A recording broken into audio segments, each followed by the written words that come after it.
Preparing your home for sale can be a Herculean task. And what we've experienced in the last couple of years is most people that are selling their home are a couple different sets. One, they're leaving the area. Maybe that's going North Shore, maybe that's going to Florida, maybe that's going to North Carolina, but you're leaving the area. The other set of sellers that we've been working with most often are people that own rental property. Many people who moved away during COVID said, well, I'll just rent my place out for the time being and I'll just be a landlord. And that grows old after a while, and people eventually call to say, hey Randall, get our place sold. One of the pieces of mind that I've been able to give so many clients is to say, don't let the preparation of your home for sale be something that slows you down.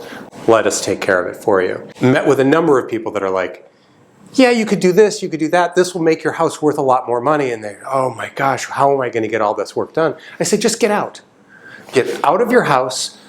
Our people come in and spend a week or two preparing your house. You don't have to stress about all the details over the next year, 6 months, 3 months, whatever time frame you have. And let us just take care of it. It makes it so much easier. Bring in painters, bring in construction if we need to. We're not talking about redoing your kitchen, but we're talking about getting some painting, getting the floors, getting some staging, and really making that place shine so when it comes to the sales process, buyers are ready for it and absorb it super quick. So let us make your life a little bit easier by utilizing some of our resources to really help you get the highest dollar for your home.